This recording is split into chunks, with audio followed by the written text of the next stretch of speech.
the first Stafford started Betty. He started the karma theory and how this karma will be continued and rebirth and proof of the rebirth and Steve's knowledge of everything he has given. Then we went to the deep of karma and Keshwarao. He showed the Sankirna karma, how it is complex, and Kavayo Petra Mohitaha, Kim Karma, Kim Karmiti, Kavayo Petra Mohitaha. So starting with the karma and going into karma and without knowing, coming out of karma, then we came to Jnana. So the karma in the form of Jnana is only the karma.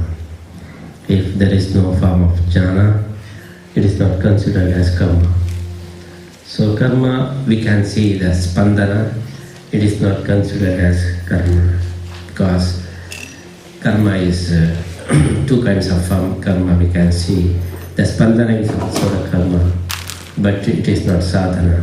So when the karma is converted into jnana, when it will be into the jnana, then only it is real karma. So we ended up with the jnana, because if karma is converted into jnana, then only it is true karma and it is true jnana. So without karma, if there is jnana, it is not real jnana. And without jnana, if it is karma, it is not real karma. That is why karma and jnana interconnected. And karma, jnana is the form of karma and karma is the form of jnana also. That is why Krishna, in the end of his message, he says, Manmana bhavat bhaktaha matyaji mam namaskaru mame veshe satyante pratijane priyosime. So the beautiful way we followed today, how we can proceed to the moksha, the discussion, knowingly or unknowingly, it has went on in the proper way, and in the end of that, Sarvadeva Namaskaraha Keshavam Pratigacchati. We reached Lord Krishna in the end of the discussion today, and I congratulate all the speakers for bringing the discussion in the proper way and ending in the ocean of Lord Krishna. So at the end of Gita, Krishna says, Ishvara Sarvabhutanam Hrideshe Arjuna Tishtati Brahmayan Sarvabhutani Yantrarudhani Maya Tameva Shranam Gacha Sarvabhavena Bharata Tat Prasadat Param Shantim Sthanam Prapsati Shashvatam. So in that way, this whole discussion has gone and it went. I am very glad the proper channel was used for the discussion today. And Jnana is the Jnanagni Sarva Karmani Bhasmasat Kurute Arjuna. The karma means fear without Jnana. The Agni is burning, the karma means it is burning the ajnana, that it is not in the form of jnana, that karma will be burned out, which is the form of the jnana, that karma will not be burned out. So jnana will be the supreme, it is like Nanda Deepa, the jnana should be all the time glowing, and it should give the light. That is the message of Lord Sri Krishna. So today we have followed whole Gita. We summarize. Gita has been started from Karma Yoga in the second chapter and ending in Jnana Yoga, and in the end of Gita he will conclude Jnani Priyatamotome. So that is the Gita. In the channel of Gita, whole discussion has gone. That is why I am very glad to have the proper discussion and proper way we followed, and I am congratulating all of them. And Krishna, in the end of Krishna, he says, Sat Ishvara Sarva Bhutanam Hrideshe Arjuna Tishtati Vasudeva Sarvamiti Samahatma Sudurlabha She says, Tameva Sharanam Gacha Sarva Bhavena Bhavata. Mysterious word we can see in both shlokas here.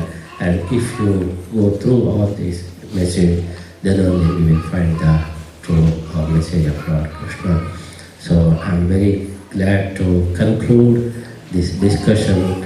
It is in the way of Vedanta, it is in the way of Jnana. Went on well.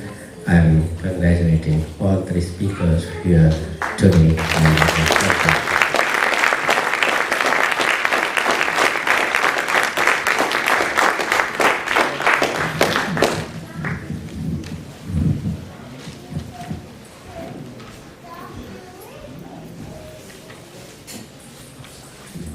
Before we start the moderated session, we have received a lot of questions from the audience.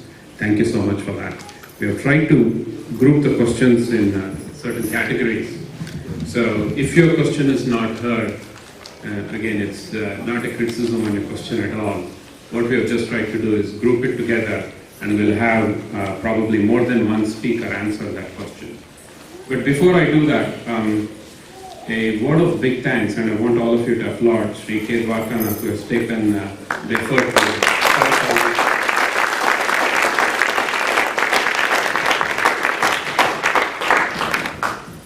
so the first question here is, how or what distinguishes between good and right and the opposite, bad and wrong? This is open to any one of the three speakers.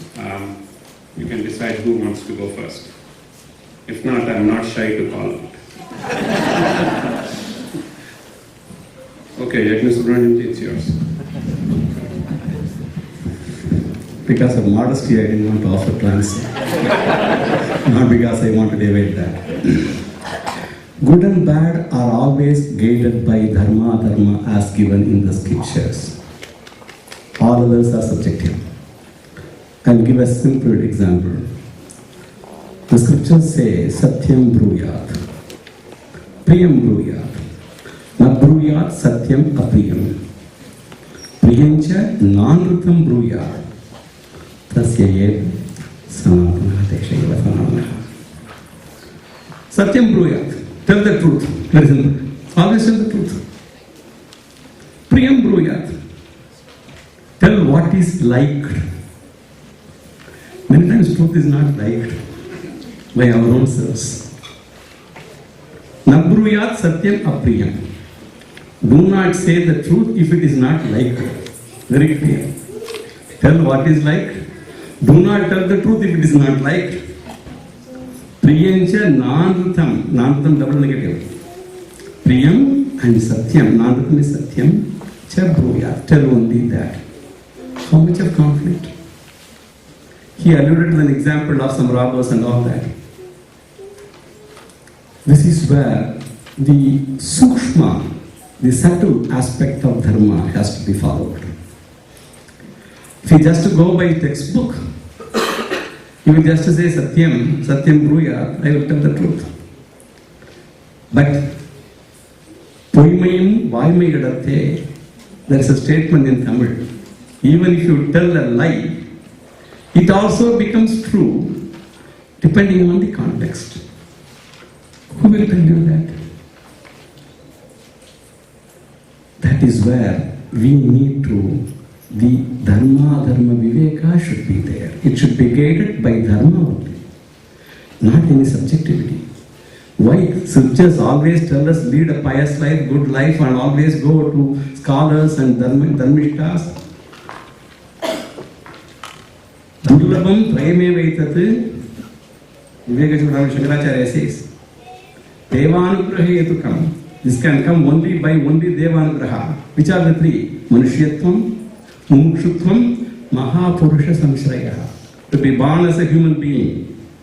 Lot of people are human being by frame only, not human being by gunas. We should justify the term human being. Mumukshutvam, to have the craving desire that I should reach moksha. That is the ultimate goal. Tivra Ichcha should be there. Mahapurusha Samshraya, to be in association with Mahapurushas. Because through them only we can infer, see, practically look at, and then understand dharma. If you take a book on Dharma Shastra and try to learn dharma, we will all get only confused. We can never do that. That is why we should be always in association of satsanga. Such people, Mahapurushas, we should be. So it should be guided only by dharma, adharma. That Viveka Shakti should be there. What is correct, what is wrong, what is eternal, what is ephemeral, what is good for me, what is not good for me. Even though many of our first sankalpa are driven by prarabdha karma, whether it should be done or not done, we have no control on the first instance. Prarabdha pushes you into that. But God has given the humans the free will. We should use that and see whether it is something I want to fan it up more or I want to clip it in the bud. Use that. And for that we have to have the sadbuddhi. For that, dharma, dhamma, jnana, viveka should be there. So it should be what is right, what is wrong can be guided only by dharma. And one should be able to get that not by reading a textbook or anything, by living that, following people who live that, and be in the association of such good people, thinking only noble thoughts all the time. Let not any other evil thought, any thought that could be detrimental to our progress, come across my thoughts at all. So that is how the sankalpa should be. If it is there, we can always think positive and move forward. Thank you, sir. Now Stafford is going to comment on the same question. I think it's important that the answers be kept short so we can get to all of the questions. I'm going to be very brief. Mother Teresa said that the beginning of sanctity is thoughtfulness. And I think that just being thoughtful, being considerate of another point of view, is the beginning of good karma. And that selfishness, insisting on having things go your own way, is the beginning of bad karma. And I'll leave it at that.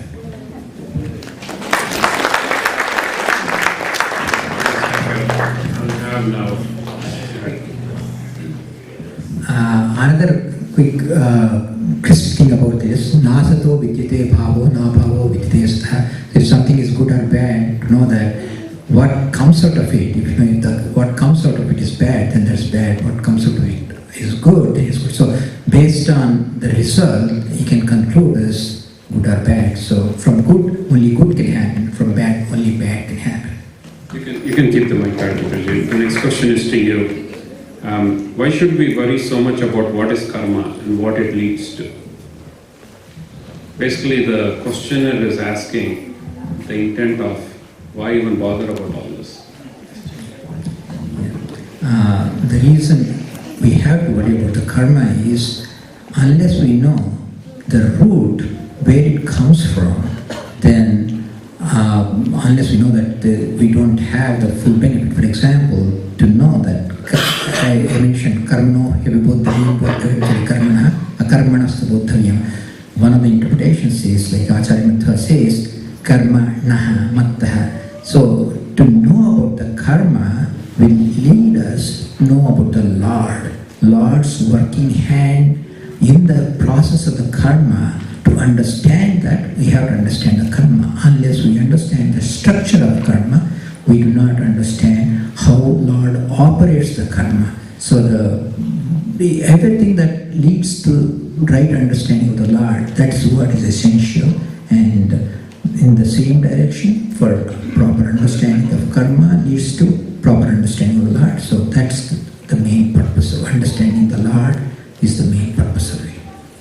Next question is for Stafford. You can pass on the mic. You can be there. You can sit there. How do you apply the law of karma and everything that you explained with respect to the terrible destruction that goes on in the world?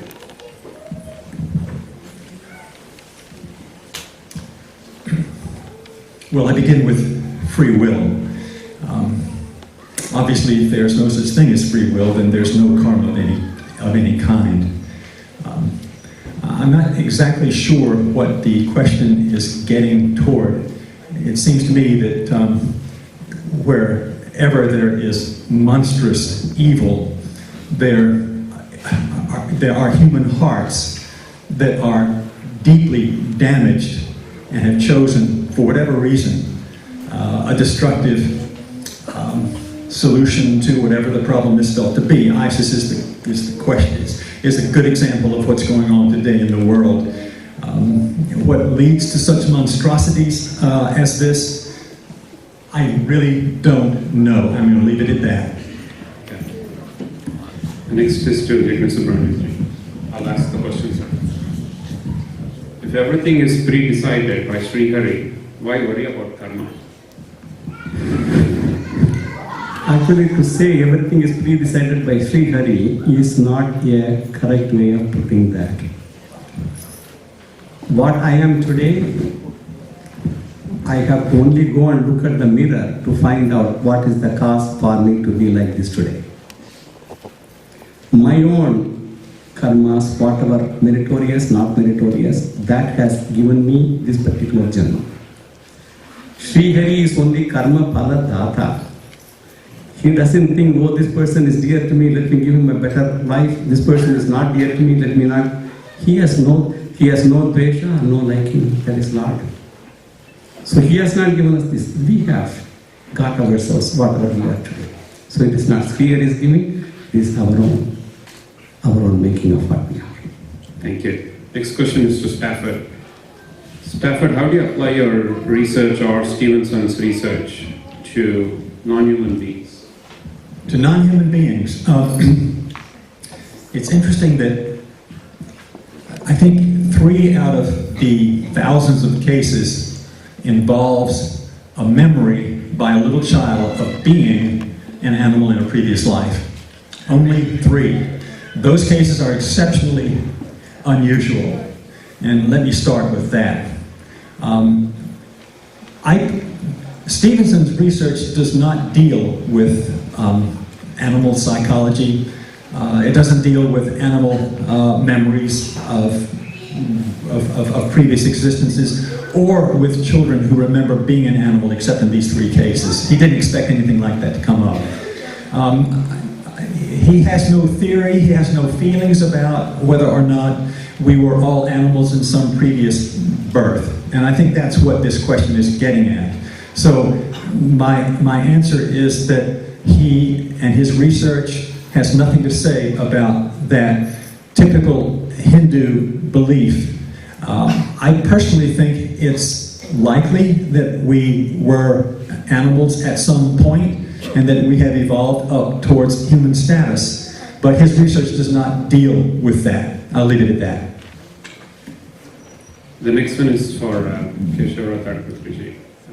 Where do we start? For a layman, what is the starting point? Yeah, that's a nice question. The starting point for anything is just trying to understand why we are doing, like Mr. Karma said, we do any action. A blind faith will not lead us in the right direction. So where do we start? Any action that we do, somebody says, okay, do like this, why am I doing that? So question yourself, any action that you do, why you are doing that action. So that's one of the starting point. So, I fully don't understand the question, the thinking process, this is what the thinking process is. If you say what scriptures do I study for starting, I would say Bhagavad Gita is one of the nice places to start with. So if you say scriptural starting point, Bhagavad Gita is the, if you say thinking starting point, then you question the intent and the purpose of doing any action that you do. A blind faith will go away a blind way. So a rational faith will stay longer. So the questioning process, Pariprashnena Sevaya, so find a right guru, ask the questions to the guru and get the answers for every action that you do. So the thinking process, that's the way to start. The next question goes to Jnaana. Probably it piggybacks on the question that we just asked. If you cannot read and write, you're an illiterate, and you can't read Bhagavad Gita, as Keshava said, how do you get into Jnana? We don't need to have any skill to read or write or any of those things for several samanya dharmas. Satyam vada, tell the truth all the time. That is the knowledge of any literature or anything needed for this. Ahimsa, do not have Do not hurt anybody, even unintentionally. Hurting is not only physically, even don't use any harsh words to them. And for people, gives them encouraging words. Somebody does something good, you have done something good. Somebody is in distress, tell them that God will take care of you. If you need anything, I am there. I know these things are. So these are all Samanya dharmas. If you do even this, you see the Drishtapanam. You see how that person is immediately relieved of whatever. You have not done anything to him at all yet. You only spoke some words. But if people can follow the Samanya dharmas without even having to know any other big things, that will make them feel good over a period of time. And by living like that, that itself is adequate. That is a karma yoga by itself. So even those things, they can be followed by anybody, whether they are literate or illiterate. Thank you. Stafford, the next one is for you. Feeling the pressure? I'm fine. I like the pressure. It's fun. Just checking. How do you differentiate between quote-unquote beautiful versus ugly from a bodily feature? I'm really feeling the pressure.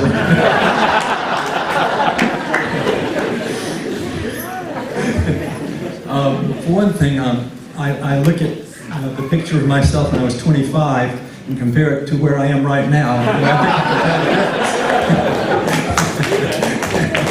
I also am very careful to praise my wife's beauty almost on a daily basis. That's important as well. But it is interesting that we, quite seriously, we know instinctively, intuitively, the kind of face that is not comely, that's not lovely. And we can pretty quickly recognize a beautiful woman's face. Almost all men will agree. Most women will agree, though perhaps reluctantly. And so I think it has to do with the way the way that God has made us. And we have some sort of built-in sense of what beauty is. I think that real beauty is reflected in the eyes. That you can have uncomely features, but if you have beautiful, sparkling eyes full of spiritual presence, that has always struck me as true beauty. And I think there's something about that kind of beauty that goes to the very essence of what beauty is. And the rest is somewhat peripheral, though not unimportant. I'll leave it at that. Thank you. This one is for Yajna. What's the carrier of karma? Is it the mind or the spirit? Yes, I have to just dwell a little bit on the way how this karma works. All the karmas produce vasanas in us. When a person dies, what happens is the physical body dies. We have three bodies, the gross body, subtle body, and the karma shariram, causal body. When the person dies, the subtle body, which consists of 17 elements, 5 jnana indriyas, 5 karma indriyas, buddhi and mind, all these 17, 5 pancha pranas, all these 17, they go, they escape, they leave the body. Along with Chaitanya, they have movement, but gross body dies. This mind has got all the vasanas of whatever actions we have been doing throughout the entire birth. And it also has the bundle of all the sanchita karma that has come from previous things. And some portion of that bundle of karma that is there in this Sukshma Shariram, that will fructify, give rise to another physical body to enjoy or suffer. Because unless you have a physical body, it's like a tenement. Unless you live in a place, you cannot transact with the world to experience punya papas. So you need to have a physical body. So these vasanas, they fructify, give rise to another body. That is how the karma goes. Probably you could continue on that. There's one more question and then you can pass it on to Keshava Prabhupatri. When does purification actually start? Like when does purification start? Like what is my limit till where I can do bad karma and then decide I can flip the switch? The question itself is a you want to comment on the question. What is the limit till which I can do bad karma? Purification starts when? Now. not tomorrow, not day after tomorrow, now. Whatever thinkings I have, thoughts I have, should start instantly. It is a lifelong process. Unless Chitta Shuddhi is there, Jnana will never come. So, there are ways by which this can be inferred. For example, when you go confront a person, how reactive he is. He has reaction is one way of expressing the conversion in the mind. So not reactive. So all these dvandvas, Shita, Ushna, all these mana, apamana, when those things come, they don't confront him. So this is an exercise right from day 1 up to 2. Kama, Krodha, all those things will slowly go away. They all should give place to other nice, nobler things. So the internal enemies, all these Kama, Krodha, Moha, Lobha, Manmasayas, all these they should go away. So slowly, this is a process, but it starts now. If it does not start at everybody. Go ahead. And after that, we'll have Stafford answer that as well. So the purification process, saying is to start. So how do we, why should we have a purified state to receive anything? You know, like if you have a table, it's full of objects, you want to put something else, you can't put anything. Just try to clean up the whole thing, then you can put something else. So if you want a nobler thought to come in, take away the bad thoughts, then you have made a place for the nobler thought to come in. So cleaning up process, purification process gives way or gives opportunity to fill up something that's nicer. So you have to clear the table to put something in there. As I recall it, the question was, when does it start? Is that what it says? When does the purification process start? That's the way I took it to be in any case. And I have a feeling that this question was asked by a parent. And I say that because I have 2 sons. They're right around 30. And the purification process has not started yet. And I think that many of you are feeling concerned about your children. Perhaps it's a little easier for the purification process to start 50 years ago in India than it is today in 2014 right here in New York City or California.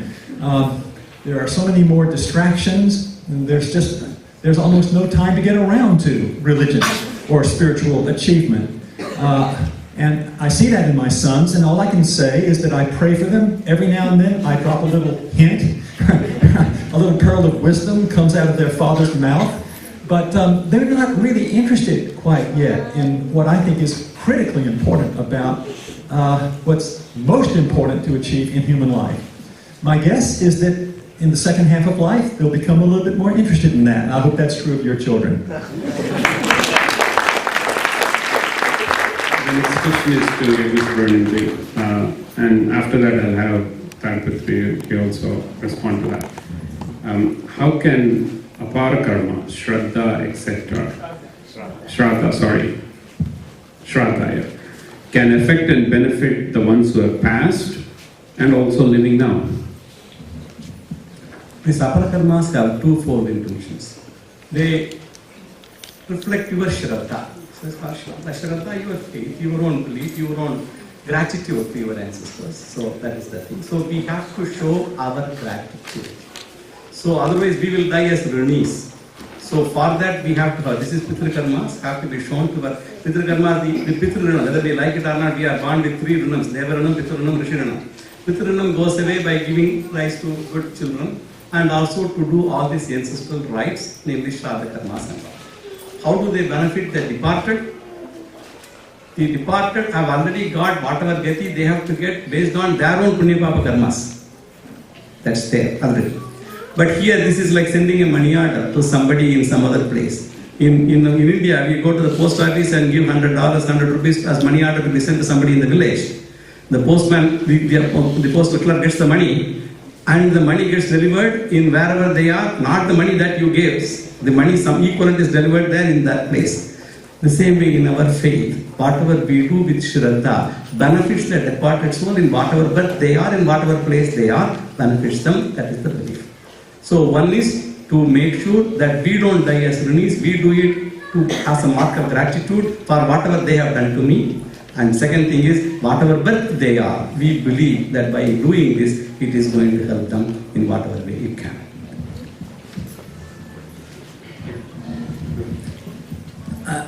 Shraddha, what we do with Shraddha is Shraddha, it says. But even the prayer, that also we should have to do everything. Like Samgama, we have to do with Shraddha. So why don't we call it Jnaana Shraddha? Or why don't we call it prayer as Shraddha? Because that's also is done with Shraddha. So why we call it Shraddha as Shraddha? Because Shraddha is not everywhere. The reason is, other places, we know like we worship God, the Shraddha comes automatically. Oh, God is there, worship God. But when we do Shraddha, oh, they're already dead and gone. Why do we have to do that? That question comes only in this case. That's why they should specifically they call this one alone as Shraddha. Because Shraddha is automatically comes in all the places. Here Shraddha will never come. Oh, they're all dead and gone. What should we do? No, you should do it with Shraddha. So that's why they named only this particular one as Shraddha. And then, when we do Shraddha Karma, actually whom are we praying? The dead ones are all gone, so we pray them, it's useless. So the Pitu Devata, they're there specifically with that portfolio. So we pray Pitu Devatas, they make sure that this person is doing so much Pitu Shraddha. So they bless not only the Pitu, like our ancestors, they bless us also for doing our duties. So both get benefited. Our Pitrus, they get benefited because of our Shraddha Karmas, and we get benefited because of performing Shraddha Karmas, because we have given, discharge our Runa, and we also done our duty by praying the Pitu Devatas in a right way. So this benefits both of us. So the Shraddha Karmas, that's why with Shraddha we have to do with the full faith that this will yield the right results to both our Pitrus and us. I have one more question for you. Go ahead. Okay, no, let's go ahead with another question. Are dreams a way of resolving some amount of karma? Are dreams a way of resolving some amount of karma? I think what the questioner is saying or is intending here is, if you perform karma, can you do something in your dreams either to rectify it or to fix it? I've never been able to do anything quite like that. All I can say is, I do think though that we can work off karma through our nightmares. And I suspect that, I'm not sure if that's what the question had in mind, but as far as making any free will decisions, which is the only thing that can create karma, while in a dream state, that seems to me to be unintelligible and an impossibility. It may well be that some of you have a different experience of dreaming than I do, however, so I recognize that. But for me, that's a non-starter. I think the question is, can we get a stout body by doing exercise and dream? So if that is possible, probably then we can probably do our karma. Okay, the next question is to Yagna Subramanianji. Now this is an interesting one. At the bottom of this card, it says Ravana. I hope Ravana did not ask the question. But anyway, I think I know what the question means here. The question says here, can you use a very complex example and give your view about karma? And I think they meant, can you use Ravana as an example? But either way, you can use any example as you want. I will use Ravana example itself. The person who has signed is not Ravana, hopefully.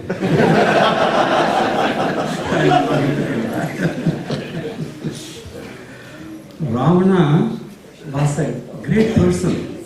Actually, when Ravana was there, when Hanuman had an interview with him, in Ravana's court, he looks at him and he says, Ravana says, he looks at him and says, this person should be ruling all the three worlds. He seems to be so capable of ruling all the three worlds. Such is his splendor, such is greatness of this man. But because he has got ahankara, because of that ego, because of he has done such a great apahara to Sri Rama, he is going to suffer and Sarvanasha is going to happen. So that is what it is. So for this person he is supposed to be a great scholar in all the Vidyas, a person renowned in everything. In Ravana's Rajyam, people did not know two things. Fear they never knew, poverty they never knew. Such a great kingdom he had, such a great country. With all this, just this one ahankara, which destroyed him completely. So this is extremely complex. Why not we forget even for just only one this karma, only this ahankara, that's only negative. Why not you can take all other good things but dharma doesn't act that way. In the eyes of dharma, ahankara nasha is the only way you can get to moksha. Ego has to go, avidya has to go. If that doesn't go, no. All other things being great, this one thing is adequate to destroy the person. And that is Ravana example. Let's give a big hand to all the three speakers.